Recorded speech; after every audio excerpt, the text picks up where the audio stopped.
Hey everyone! If you're looking to find the perfect dog trainer for you and your best friend here in Paradise, California, you are in the right place. Life up here on the ridge is pretty special, and sharing it with a well-behaved dog just makes it that much better. Think about it, enjoying our amazing community and all those beautiful trails with a calm, happy companion right by your side. All right, so we're going to cover four main things to get you totally prepared. We'll start with the different training methods, then talk about how to pick a pro, what it typically costs, and finally, we'll get into the specific rules and resources, right here in Paradise. This should give you everything you need to make a really confident choice. All right, first things first, let's build a good foundation by getting a handle on the most common training philosophies and the different kinds of programs you're likely to see out there. So you're going to hear this term a lot, positive reinforcement. Pretty much every modern professional trainer uses it. And it's not just about being nice to your dog, though it is. It's super effective and it builds this amazing bond. Plus, for us here in Paradise, it really helps prevent those little nuisance issues, like barking or pulling on the leash, which is a big deal in a close-knit community. Okay, so how does this training actually happen? Well, it usually comes in one of three main flavors. You've got your group classes, which are awesome for practicing around other dogs and people. Then there are private lessons, which are perfect for tackling specific things, like maybe your dog dashes for the door. And then there's board and train, which is like a real intensive jump start. Which one's right for you? It really just comes down to what you're trying to achieve with your dog.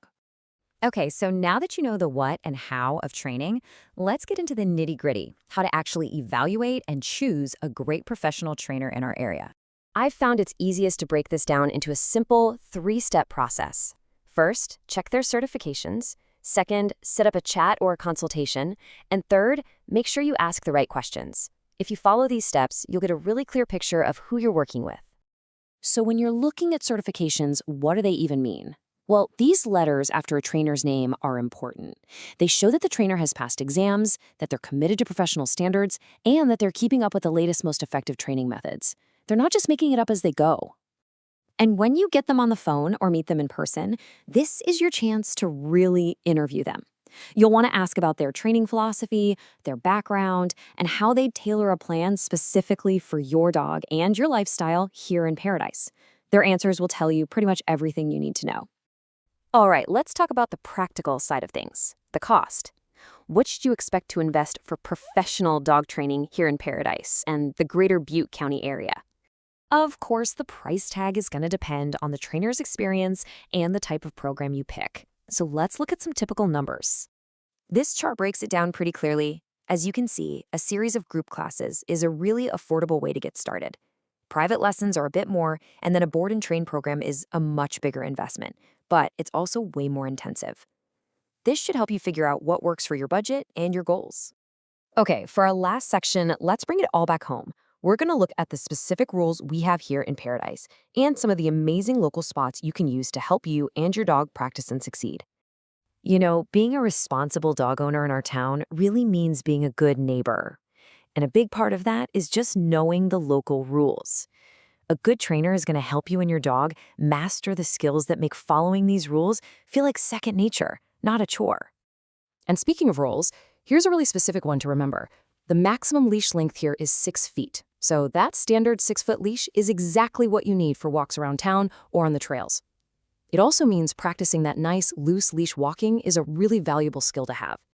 So where can you go to practice all these new skills? We are so lucky to have some great options. The dog park over at the Terieshi Recreation Center is fantastic for working on recall in a safe, fenced area.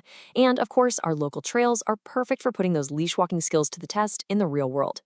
Now, this next point is something it's pretty specific to our community. A good local trainer gets it. They can help you with wildfire preparedness.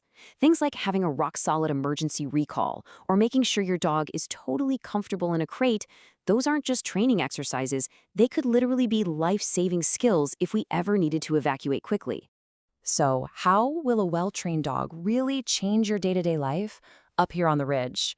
We really hope this guide sets you on the path to finding the perfect trainer for you, because having that well-behaved companion just makes everything better, whether it's a peaceful walk through the neighborhood, a trip downtown, or having friends over to your house. It just makes the whole experience more relaxed and happy for everyone involved, especially you and your dog.